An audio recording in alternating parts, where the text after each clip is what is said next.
año, yo he hecho mi tesis doctoral en Prosopis pálida, y hace un año hicimos como una combinación de todos los artículos que habíamos publicado en los últimos 4 o 5 años para hacer como una especie de cierre. No es que dejásemos de investigar, pero un cierre momentáneo de en plan, ¿cómo vamos? ¿No?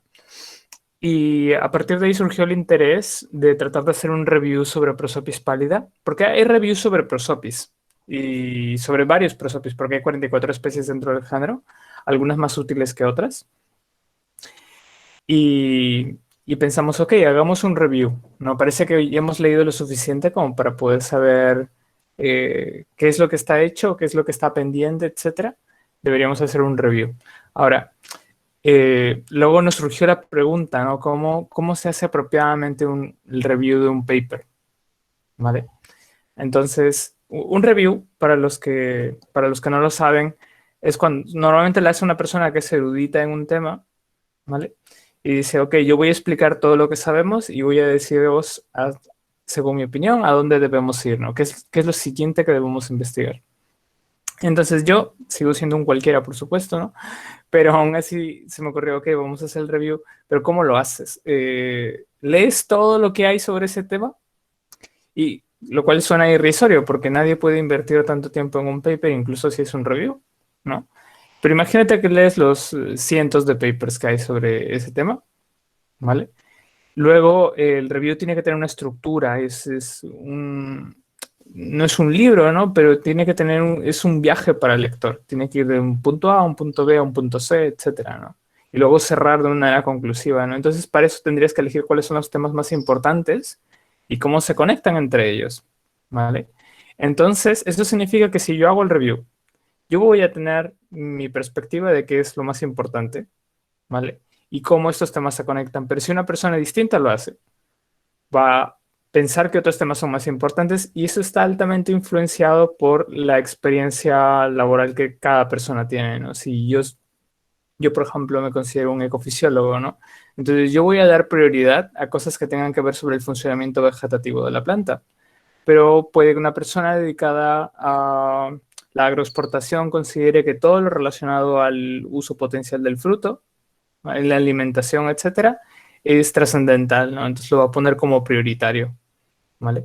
Entonces, lo cierto es que en ciencia en general, cualquier review está, no es imparcial, ¿vale? Y lo cual es un problema porque la ciencia indexada, por lo menos, ¿no? Las publicaciones científicas siempre tienen que ser imparciales, tienen que ser reproducibles y los resultados tienen que ser imparciales. Sea quien sea que lo haya hecho y sea quien sea que quiera repetir el experimento de otra persona, tiene que poder reproducirlo a la perfección según las instrucciones de los materiales y métodos, ¿no? Y eso es algo que nunca pasa en un review. Por eso un review no es un scientific paper, es un review, ¿vale? Pero lo que queríamos era hacer algo que sea reproducible y sea imparcial del autor, ¿vale? Entonces, ¿cómo lo hicimos? ¿Vale? Porque finalmente sí lo hicimos. Primero, entramos en Google Scholar y en Scopus, que es algo que en principio cualquiera de vosotros podría hacer.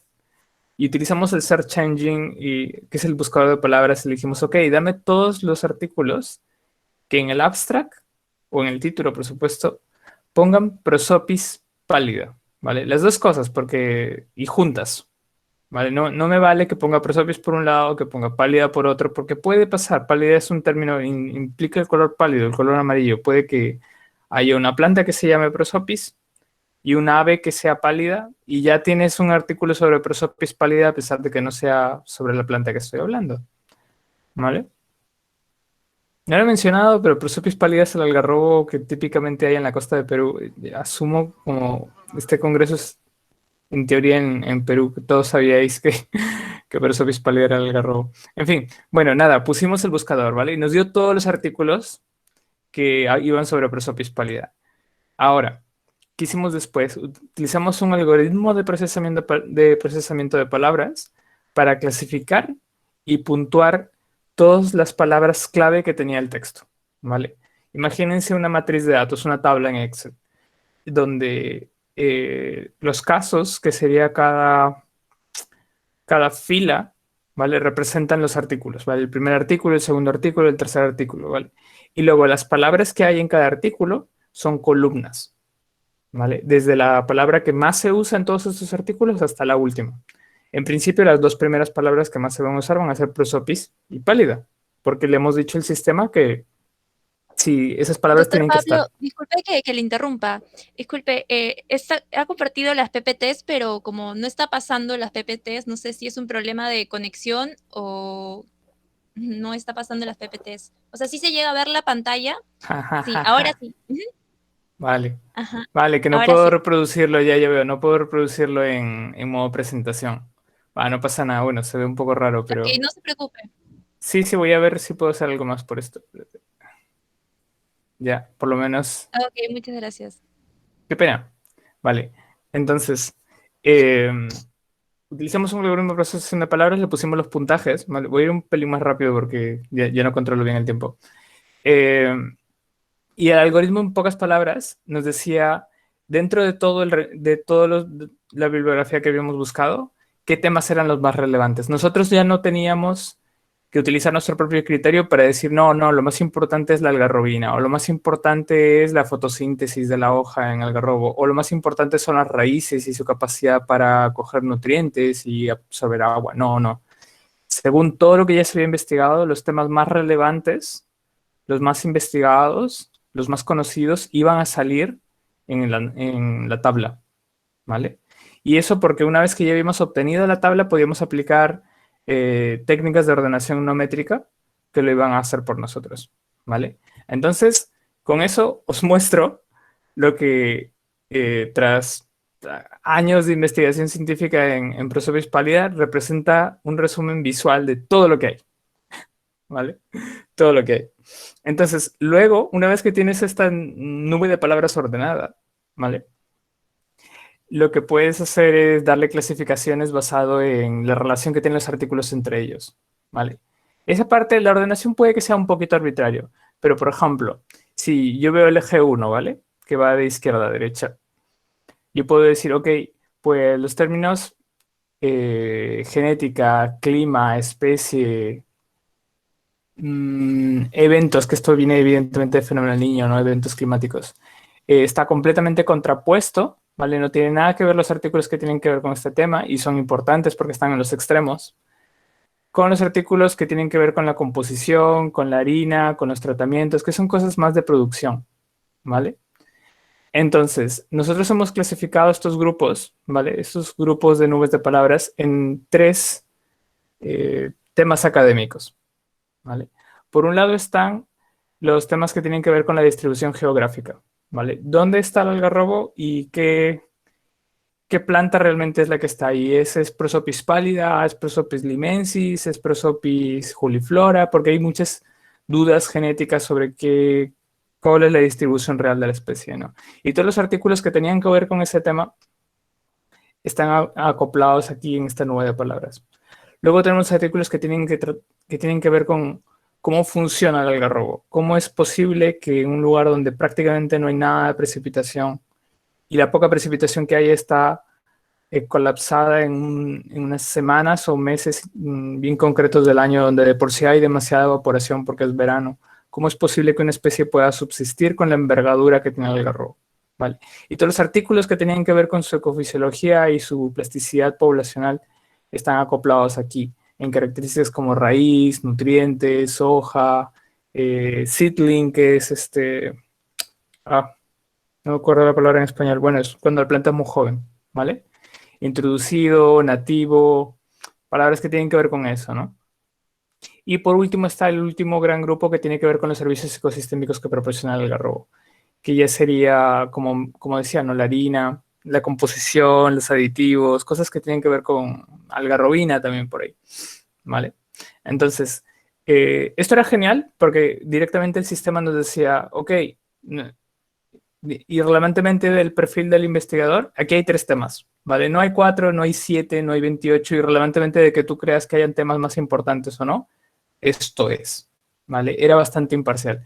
A partir de aquí, todo lo que sigue ya no es imparcial, porque es mi opinión de cómo podemos tratar de entender estos tres temas, ¿vale? Y los he disgregado según parte de mi conocimiento. Vamos, no es que yo sea malo en esto, pero sí trato puse mucho énfasis en este artículo, en este review que mandamos de hecho a Journal of Earth Environment, que hay un momento en un review donde vamos a tener análisis imparciales y parciales, por así decirlo, ¿no? Esta es la parte imparcial.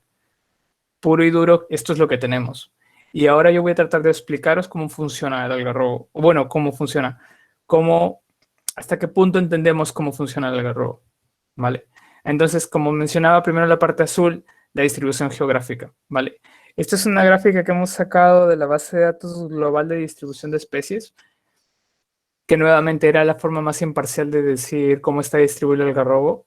Va a haber cualquier cantidad de botánicos que os va a decir, no, pero yo he encontrado un algarrobo por ahí por Chiclayo o qué sé yo, en qué parte del Manu, y, y te va a decir, no, no, es que hay más algarrobos, o más de uno te va a decir, no, no, Prosopis pálida realmente son 10 especies, algo así por el estilo, ¿no? Y antes de tratar de aventurarnos a cuáles son las especies que son reales, preferimos hacer un análisis concreto de qué es lo que está, entre comillas, validado de momento, ¿no? Y dónde está, ¿vale? Entonces, retrocedemos un poco en el tiempo, para lo que ya se sabe. Prosopis pálida viene del clado mezquite, dentro de las 44 especies de Prosopis que en principio se originaron en Sudamérica, ¿vale? El clado mezquite que engloba Prosopis pálida, chilensis, juliflora y otra más, ¿vale? En algún punto del proceso migraron a la costa del Pacífico, ¿vale? En una época donde de hecho la costa del Pacífico todavía no era costa del todo, esto todavía estaba cubierto por agua del Océano Pacífico, ¿vale? Y la primera característica que provocó el proceso evolutivo que permitió la aparición del Prosopis pálida en este territorio era la resistencia a la salinidad, ¿vale? Necesito que hagáis la idea mental de que el continente sudamericano no tenía la forma que tiene ahora, ¿vale? Fue después del levantamiento andino, ¿vale? Que el océano retrocedió y se formó la costa desértica del Pacífico Occidental, donde la resistencia a la salinidad le permitió a Prosopis pálida ser el primero en colonizar el territorio, pero todavía era una especie no del todo diferenciada y no era dominante, ¿vale? Y esto estamos hablando de, un segundo, ¿dónde está? Sí, estamos hablando el inicio del Mioceno, ¿vale? Ahora, todos sabemos que el algarrobo está muy adaptado al fenómeno del Niño, ¿no? Entonces, y es otra de las características que le ha permitido ser dominante en la costa del Pacífico. Ahora, lo más antiguo que tenemos de registros temporales sobre el fenómeno del Niño datan al Pleistoceno tardío, que es por lo menos millones de años después, ¿vale? Y sería ese momento en el tiempo, una vez que Sudamérica, por así decirlo, ya está formado geográficamente, ya cambiaría poco. Y el fenómeno del Niño, debido a movimientos de masas de aire, de calentamiento de masas de aire y calentamiento de masas oceánicas que formaron finalmente el fenómeno del Niño en el Pleistoceno, sería este evento el que finalmente le daría el golpe evolutivo, ¿vale? Prosopis pálida se diferenciaría del resto de especies, adaptándose de una manera perfecta a periodos no solo secos, sino extremadamente húmedos, ¿no? A nivel de inundación, que es lo que genera el fenómeno del Niño. Y esa cualidad bimodal para soportar ambos periodos de estrés lo hizo único, ¿vale? Entonces, la clave evolutiva que ocurre al final del Pleistoceno fue el fenómeno del Niño y le permitió estar allí. Luego fue la adaptación antropogénica, ¿vale? Ya estamos hablando cuando aparece ya el hombre en Sudamérica, la que le permitió cubrir el territorio, le permitió alcanzar su distribución geográfica final, ¿vale? Fue, entre comillas, la domesticación forestal, ¿vale? Porque esto no es un cultivo agrícola, aquí no estamos sembrando tomates ni plátanos y haciendo selección para que el tomate se vea o el plátano se vea como se ve hoy en día, ¿no? Pero el hombre de alguna manera sí domesticó los bosques del algarrobo, incluso desde la llegada del hombre, ¿no? No estamos hablando siquiera de la cultura preincaica o de las primeras civilizaciones, hablamos de épocas muy, muy primitivas, ¿vale?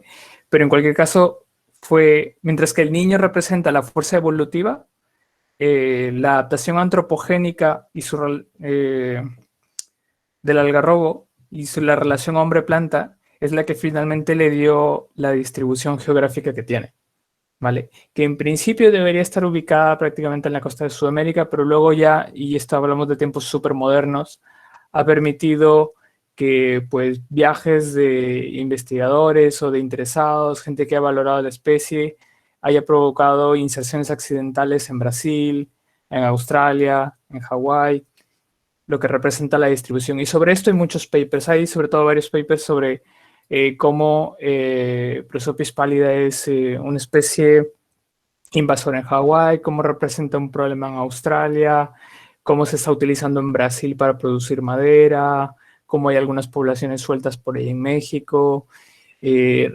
investigaciones sobre exactamente qué es lo que tenemos aquí, bueno, qué es lo que hay en Piura, qué es lo que hay en Chiclayo, qué es lo que hay en Ica, en plan, que esto es Prosopis pálida, esto no lo es, ¿no?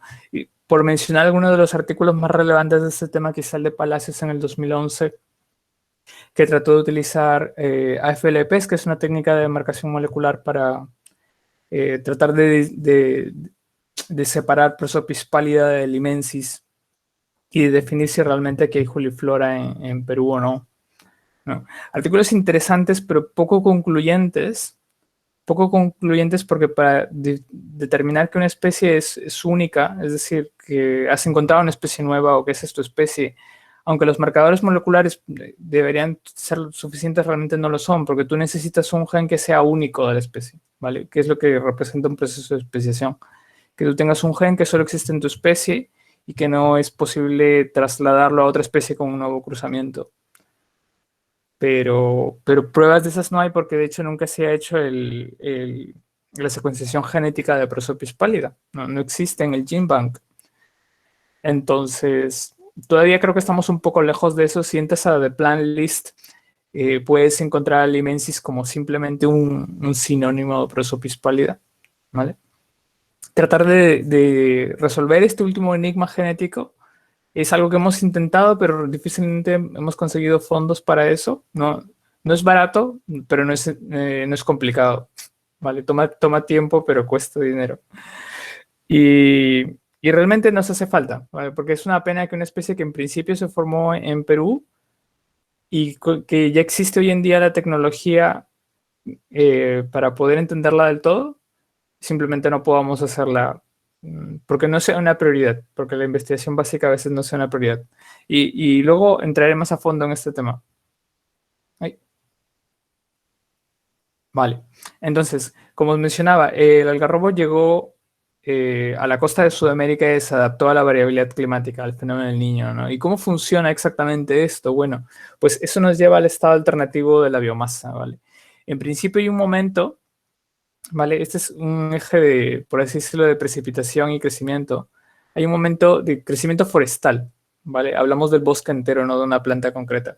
Entonces, hay un momento donde hay muy poca precipitación. Son los periodos secos del ciclo del niño, ¿no? Años secos que hay regularmente, un año cualquiera. Entonces, en principio, cuando hay un año seco hay muy poco crecimiento, hay muy poca vegetación. Con mucho están los árboles ahí vivos, pero si hay suerte hay algún matorral que no se lo han comido las cabras, pero no hay casi nada de herbáceas, ¿vale? Si es que hay alguna. Y incluso si aumenta la precipitación, no es suficiente para rehidratar el subsuelo, la capa superficial y mantener un microclima que permita a nuevas plantas aparecer, ¿vale? Entonces hay un periodo en el cual, aunque aumenta la precipitación, perdón, aumenta la disponibilidad hídrica, no aumenta el crecimiento en general. Ni siquiera es agua suficiente como para que eso pueda ser significativo en el matorral, ¿vale? Pero cuando la disponibilidad hídrica avanza de manera descomunal, y ya estamos hablando de que ocurre un fenómeno del niño, es cuando ocurre un salto significativo en la producción de biomasa, ¿vale? Y es lo que normalmente vemos cuando ocurre un fenómeno del Niño, que en muy, muy poco tiempo toda la estructura forestal cambia completamente y pasamos de tener nada de vegetación a tener todo cubierto de vegetación, ¿vale? Que no es como normalmente o funcionaría un ecosistema, un modelo ecosistémico. Normalmente un incremento paulatino de la disponibilidad hídrica daría un incremento progresivo de la biomasa, pero aquí no ocurre eso, ¿vale? Lo que tenemos son estados alternativos donde o hay donde un proceso violento de disponibilidad hídrica es lo que hace falta para cambiar de nada de biomasa a un estado completo de biomasa, ¿vale?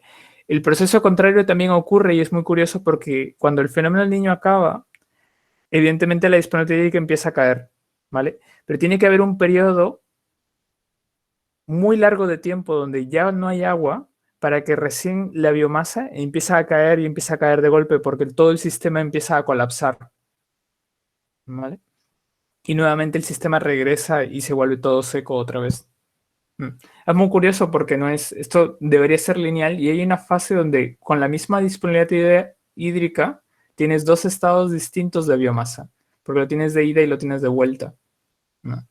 Es muy único y prueba de que muchas relaciones no necesariamente tienen por qué ser lineales, pero aún así tienen sentido, ¿vale? Bien, esta es una imagen muy típica que suelo colocar en presentaciones para mostrar cómo ocurre el fenómeno del Niño. Mm, lo muestro ahora porque este incremento violento en disponibilidad hídrica que genera cambios en biomasa se han estudiado sobre todo en estudios dendrocronológicos, ¿vale? La dendrocronología es el estudio del crecimiento de la madera en el paso del tiempo y se ve a través de la formación de anillos de crecimiento en la madera, ¿vale? Tú piensas en un tronco y desde el centro del tronco, ¿vale? Haciendo un corte transversal de la madera, que te quedaría un disco de madera, desde el centro del tronco tú empiezas a ver una serie de círculos que hay. Ahora estoy pensando que voy a colocar una imagen de esto, ¿vale? Una serie de círculos que hay desde el centro hacia afuera. Entonces la dendrocronología suele medir esto y es muy interesante en Prosopis porque como está posicionado cerca del fenómeno del Niño, puedes realmente monitorear eventos del Niño que han ocurrido en el pasado. Y si las muestras son muy antiguas, puedes ir solapando muchos eventos, generar series climáticas que permitan entender mejor el Niño. Pero aquí viene un problema y lo que estoy a punto de deciros es algo que pueden no creérselo, ¿vale? Hay varios artículos sobre el tema, son relativamente nuevos, ¿vale? Pero en teoría hay dos fenómenos del Niño, ¿vale? Y muchos pensarán, bueno, sí, claro, esto es lo del niño costero que nos pasó hace 3 años. No, no, no, no tiene, en principio no tiene nada que ver con el niño costero, ¿vale? Porque la definición de niño costero pensarían que tiene que ver por la cantidad de, no, por dónde cae el agua, ¿vale? Si el niño costero, pues es agua que seguramente cae en la costa, son eventos que no se notan a lo mejor en todo el globo, porque el niño es un evento global, no se notan en todo el globo, son de menos periodo de tiempo y no tienen más repercusión que la pérdida de puentes en ciudades costeras de Perú. Pero la definición de que hayan dos eventos del Niño no se refiere al lugar donde cae, se refiere a cómo se forma, ¿vale? ¿Y cómo se forma un evento del Niño? Pues normalmente se forman por anomalías de temperatura en el Océano Pacífico. Un niño, antes pensábamos que la zona más importante para monitorear el fenómeno del Niño era revisar la zona 3.4, ¿vale? Que es este espacio geográfico. Si la temperatura del mar tenía anomalías en esta área, sabíamos si iba a haber un fenómeno del Niño, la Niña, o si era un año neutro, ¿vale? Ahora se sospecha que hay dos tipos de niño, el niño central y el niño eh, del este, ¿vale? Si las anomalías son aquí o si las anomalías son aquí. Y da dos eventos completamente distintos, ¿vale? Que tienen efectos globales distintos, ¿vale? Entonces, yo lo que os estoy mostrando ahora mismo son las anomalías de temperaturas cálidas y temperaturas frías, ¿vale? Que tienen las regiones oceánicas que he mostrado arriba, ¿vale? Esta es la región 4, esta es la 1+2. Entonces, estas cuatro figuras avanzan de izquierda a derecha, ¿vale? En este gradiente del Pacífico, ¿vale? Entonces, por ejemplo, Dios, qué mal. Bueno, el eje Y es el tiempo, ¿vale? Donde, sí, esto es 1965 y esto es el 2005, ¿vale? Entonces, el pasado está aquí y va aumentando hacia en lo que podría ser el presente. Esto acaba en el 2017, creo. 14, no me acuerdo. En fin, como ven, la región 4, ¿vale? Que es lo que está más al oeste del Pacífico, se calienta en unos momentos que podrían dar a un fenómeno del niño, ¿vale? Porque se está calentando también la región 3.4. Pero la región 1+2 no lo siente, ¿vale? Para la 1+2 aquí no ha pasado nada. Y probablemente nunca pasó nada. Pero para el mundo, porque esta región se calentó y de hecho esta línea puntuada solo marca eventos del niño aceptados por la NOAA, aquí hubo un niño. ¿Lo sintió la costa norte de Perú? No, ¿vale? Luego, aquí hay otro evento, que de hecho duró varios años de elevación de temperatura en la región 4 y 3.4. La región 3 ya lo registra poco, y aquí de hecho se pasó frío, ¿vale? Muy diferente es este punto, que es en teoría un mega niño, donde sí hay anomalías en la región 4, en la región 3.4, en la región 3 y en la 1+2, ¿vale? Esto se sintió en todas partes. ¿Vale? No he colocado la línea puntuada aquí porque estoy tratando de separar los dos niños, ¿vale? Este es el niño central con una línea dashed, una línea continua, y la línea puntuada representa a los niños del este, ¿vale? Lo mismo debí ponerlo en el dibujo de arriba, pero para liarnos menos. Entonces, hay dos tipos de eventos, claramente. El niño del este, que serían los que se originan más en esta área, tienen repercusión en todas partes. O sea, no necesariamente tienen que ser los meganiños. En este dibujo parece que lo fuesen, pero no nos importa dónde impactan. La separación de estos dos tipos de eventos tiene que ver por el origen de las anomalías, ¿vale? Y esa es la parte fría de la ciencia, donde la ciencia quiere saber cómo funcionan las cosas, no le importa cuántos mueren, ¿vale? Ni a quién le afecta. Entonces, dos tipos de niño y se miden por diferentes formas en cómo se calienta el mar. Ahora, cuando lo vemos en el análisis dendrocronológico, esto se vuelve un monstruo, ¿vale? Estos son el crecimiento de los bosques del algarrobo en diferentes regiones de la costa norte de Perú, ¿vale? Esta región está más cerca de la costa, ¿vale? Está a 50 kilómetros de la costa a lo mejor, mientras que esto está a 150 y esto está a 250 kilómetros de la costa. Y pueden ver en esta figura cómo las regiones más cerca de la costa son de alguna manera capaces de detectar todo tipo de anomalías, incluso si nosotros no hubiéramos catalogado nunca eso como años de niño, la vegetación lo siente. La vegetación detecta picos de crecimiento en todas esas épocas, mientras que las regiones más al interior del continente, ¿vale? Apenas detectan exclusivamente los eventos extremos, los que llamaríamos Easter Pacific El Niño, ¿vale? Entonces, la posición geográfica del bosque es sensible a las variaciones de temperatura que tienen el Océano Pacífico, que generan diferentes tipos de eventos del Niño, ¿vale? Y esto es algo que solo hemos podido ver cuando hemos ido colectando toda la información de manera combinada, ¿no? Aquí pueden ver cómo estas anomalías se van superponiendo de alguna manera, ¿vale? Entonces, todo esto era para explicaros que hay un pool relativamente importante de bibliografía que trata de estudiar el niño, el algarrobo y el clima en general, ¿vale? Que tiene múltiples problemas, ¿vale? Tiene múltiples problemas, primero por lo que he mencionado antes, hay claramente diferentes tipos del niño. Hay varios artículos que apoyan esa teoría, varios artículos que no. Yo lo he mencionado por si alguien dice, no, esto es una tontería y quiere dejar de escuchar.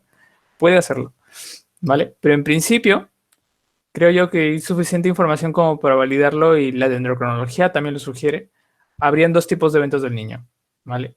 Otro problema que ocurre es que, aunque cada anillo debería formarse de manera anual, es posible que el incremento de disponibilidad hídrica sea tan intenso que genere anillos que representen 2 años.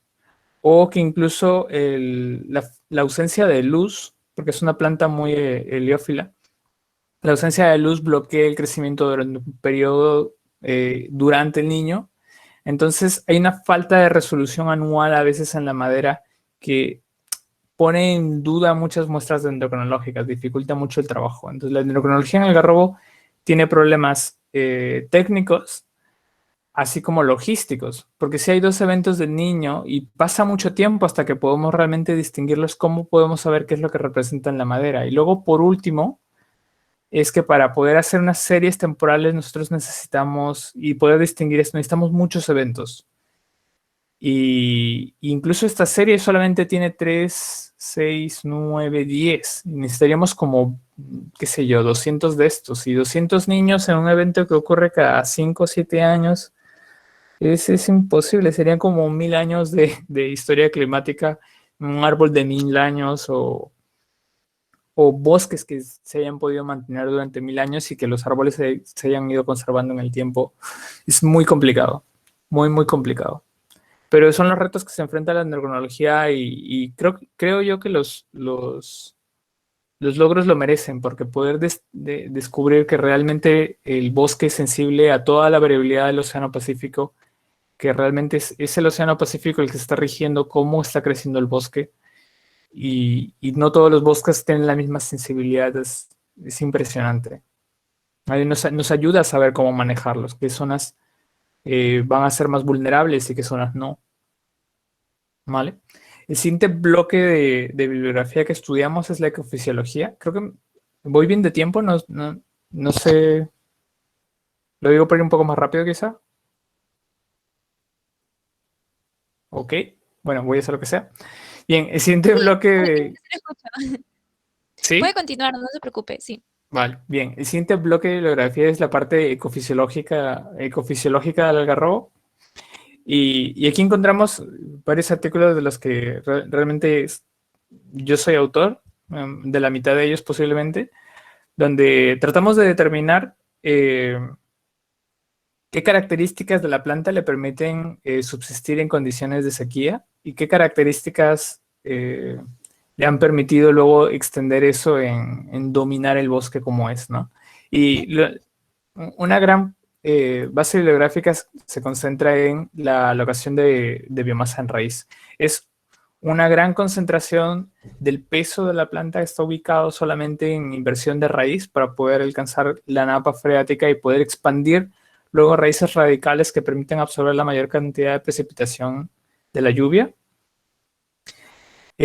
Luego, toda esta agua absorbida, porque tienen que pensar que una planta en principio no es más que una bomba de agua, que lo que hace es asumir que hay mucha agua en el suelo, hay poca agua en la hoja, porque en el ambiente hay menos agua que en el subsuelo, y eso genera una bomba de vacío, donde si hay más agua abajo y hay menos agua arriba, pues el agua va a subir, ¿vale? Por puro vacío. Entonces, alguien evidentemente tiene que hacer el empuje y toda la estructura anatómica de la hoja y del tronco se encarga de hacer el empuje, pero necesita el gradiente, ¿no? Entonces, toda la inversión en biomasa no solamente es para tener acceso al agua, sino para crear ese gradiente de agua, ¿vale?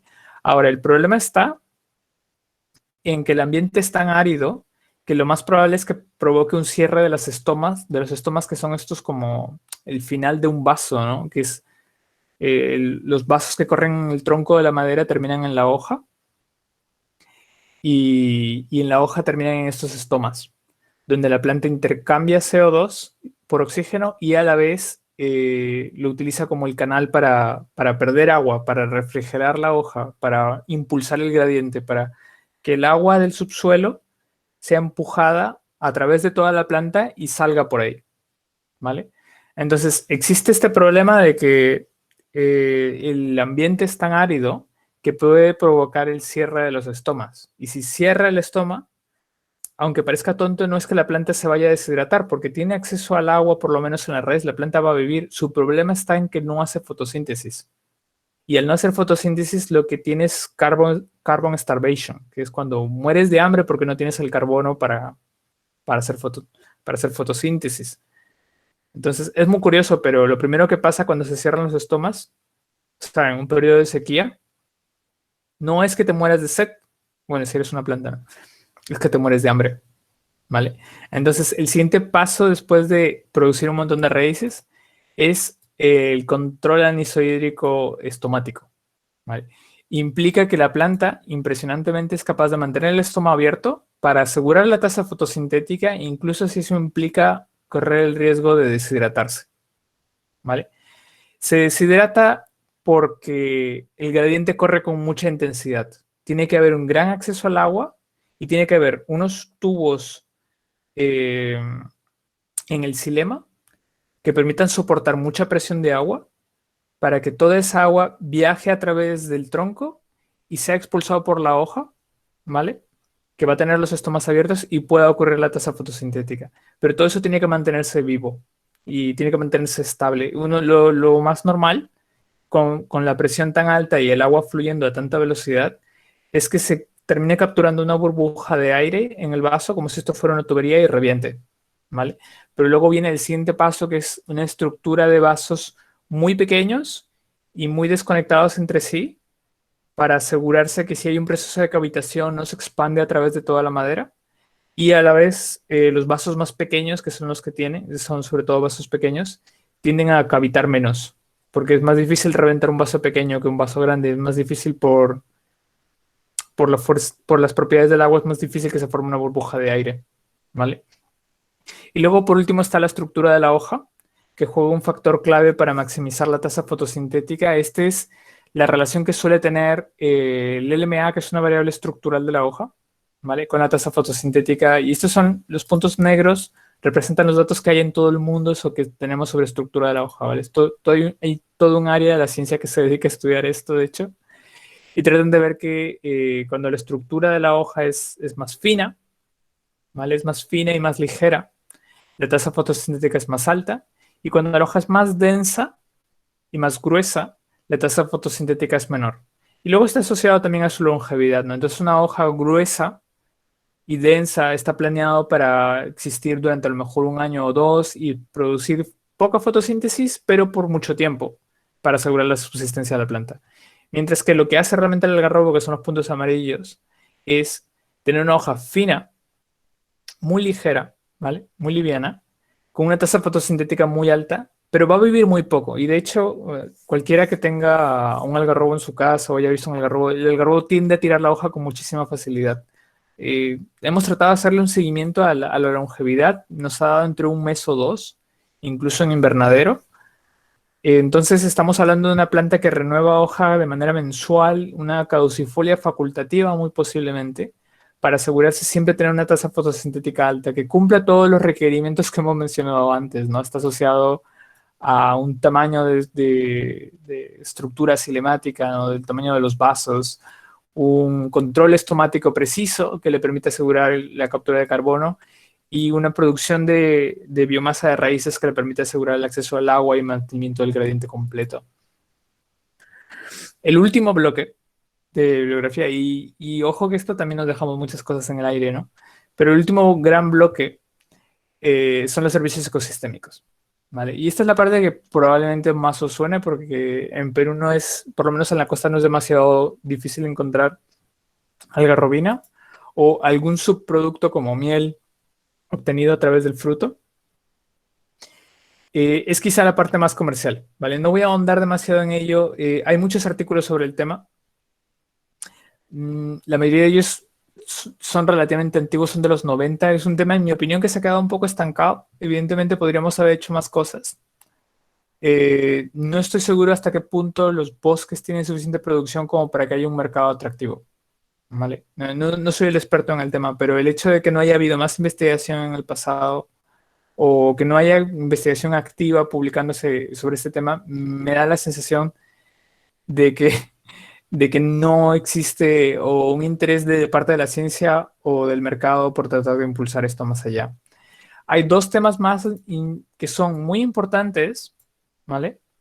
A nivel ecológico y a nivel probablemente minero, asociados al algarrobo. Uno de ellos es el efecto de isla de fertilidad, el factor ecológico que de hecho debería ser el más importante de todos. Y es que, como mencionaba también Alex, cuando mencionaba que el oso podría ser una especie de paraguas, el algarrobo casi literalmente es una especie de paraguas porque es bajo su copa en la cual múltiples microorganismos en el suelo, pequeñas plantas, subsisten y dependen de manera estratégica por la cantidad de agua que se retiene en el suelo a su alrededor, la concentración de nitrógeno que capturan porque es una fijadora de nitrógeno, la actividad microbiana que se mueve a través de las raíces y todos los animales que viven y conviven alrededor de todo este sistema, genera un ambiente muy fértil en un ecosistema muy árido. Y el bosque no sería bosque sin este efecto, que en principio proporciona solamente esta especie, ¿no? Entonces, este debería ser, de hecho, el servicio ecosistémico. Es un servicio que el ecosistema le da al hombre clave, porque si no, no habría bosque en general, ¿no? Otras especies tendrían que ser sostenidas de alguna manera, pero esto es una especie muy autónoma. Lo último es el efecto de secuestro de metales. Ya hay varios artículos sobre el tema, pero eh, no sé si hay alguna actividad real por el sector minero, pero en principio, sí estaríamos hablando de que Prosopis pálida podría ser una especie de hiperacumuladora de metales pesados y eso permitiría recuperar ciertos territorios donde no podría crecer nada más o territorios que están perdidos simplemente por la producción minera que ha dejado restos de metales en el suelo. Y en otras especies del género Prosopis ya se hace, ya se utiliza la planta en ciertos territorios y por ejemplo en el desierto de Atacama, que es un desierto rico en arsénico de manera natural, nadie lo ha contaminado. En muchas poblaciones de Prosopis chilensis viven enriqueciéndose de esos metales. La planta los absorbe con muchísima facilidad de alguna manera, ¿vale? Los acumula y luego los conserva. Entonces, de hecho, muchos programas de reforestación podrían enriquecerse bastante porque tendrían una gran huella medioambiental, ¿no? Y evidentemente las empresas podrían beneficiarse de ello. Todavía estoy esperando que alguien me pregunte sobre este tema. No digo vosotros, ¿no? Pero estoy esperando que alguien en alguna parte tenga interés por aprovechar la cuota medioambiental que suelen pagar estas empresas, pues invertirla en un proyecto de reforestación que justamente les ayude además a ellos a tener menos huella medioambiental. Ahora, todos estos temas, como mencionaba, hay que hacer una interconexión entre ellos y sigue siendo esta la parte no imparcial del proceso, porque voy a tratar yo de interconectarlos, ¿no? Entonces tenemos la distribución geográfica que, como os mencionaba, engloba como cuatro bloques de artículos, ¿no? Por un lado está los problemas taxonómicos, la serie de artículos que tratan de definir qué es Prosopis pálida, dónde está Prosopis pálida, qué poblaciones son de Prosopis pálida y cuáles no. Artículos que tienen que ver con la presión antropogénica que genera el hombre sobre el algarrobo, poblaciones que se están comprimiendo o que se están expandiendo por procesos de reforestación, por procesos de tala. Luego, artículos que tienen que ver con el niño, con la fase seca, con la fase húmeda, que aumenta o altera la distribución poblacional del algarrobo. Y luego, por último, los artículos que tienen que ver con la distribución expansiva, invasiva del algarrobo en Australia, en Hawái, en Brasil, ¿no? Y todo esto también se interconecta, como menciona, por ejemplo, la presión antropogénica, luego tiene que ver también con el consumo, porque aunque, claro, tiene que ver con el consumo, con la producción, con el secuestro de carbono, tiene que ver con la extracción de madera, con el consumo de frutos, con el secuestro de metales, con la isla de fertilidad.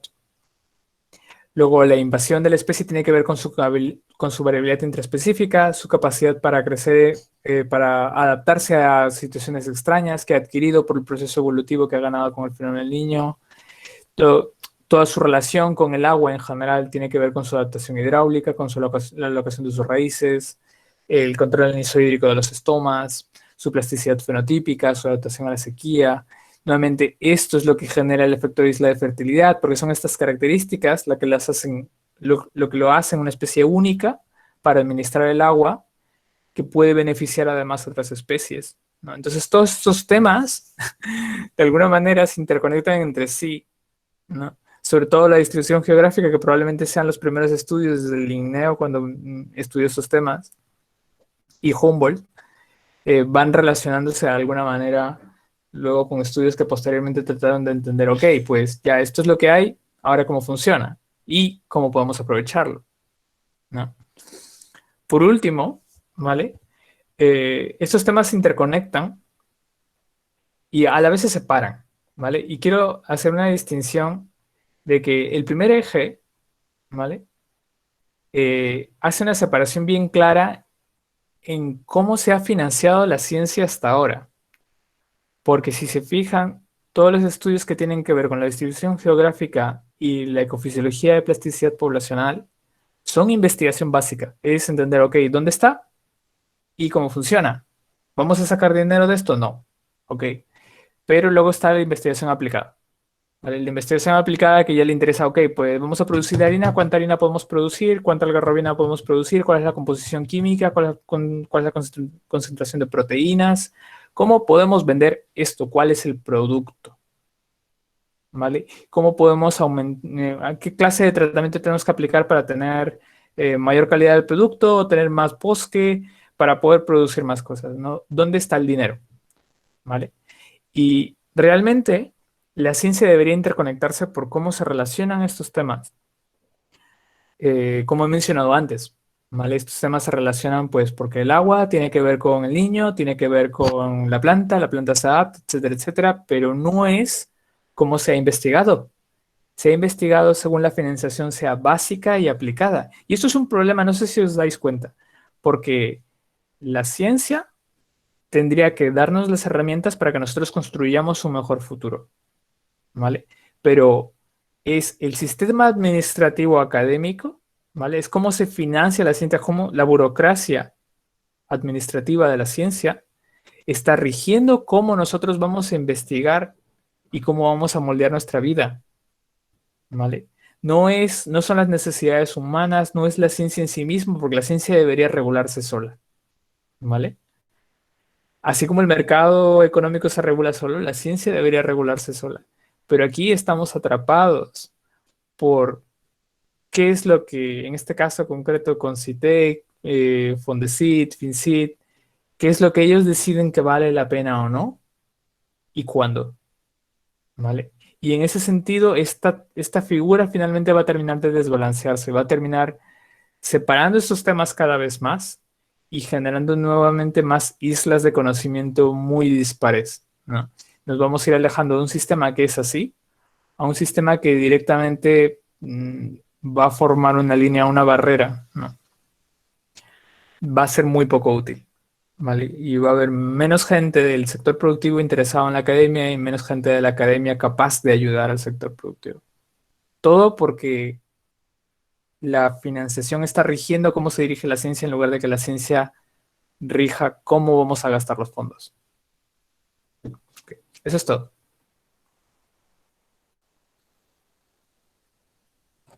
Muchas gracias, doctor Pablo, por su excelente presentación. Ahora vamos a pasar a la ronda de preguntas. A ver, la primera pregunta es de Jan César. Gracias por la ponencia, doctor Pablo. Mi pregunta es si hay estudios sobre cómo afectan los dos fenómenos del niño a la regeneración de los algarrobos. Bueno, ¿cómo afecta? Es complicado hablar de regeneración porque definitivamente tendríamos que estar hablando de herbivoría y bueno, de control forestal, ¿no? Y aunque hay control forestal para quitar árboles, no hay control forestal para que regule la cantidad de cabezas de ganado que puede tener un territorio para permitir que el bosque se regenere. No creo que haya una legislación, no creo que Serfor esté detrás de ningún ganadero para este tema. En parte porque los ganaderos es una comunidad completamente maltratada, ¿no? Pero yo creo que no he leído jamás un artículo sobre el tema, pero incluso si pudiésemos medir la, ay, perdón, medir las cabezas de ganado de alguna manera, sería un tema muy difícil de publicar. Lo sé porque mucha gente lo ha intentado y se vuelve un tema muy imparcial. Y como digo, la ciencia muy poco imparcial, porque no se vuelve natural, no es como los animales se mueven de manera natural. Yo lamento si no puedo haberte dado más información. No hay mucho sobre el tema, ¿vale? Si es que hay algo, te puedo asegurar que no hay mucho del tema porque es muy difícil. Ok, la siguiente pregunta es de Denny Lisbeth.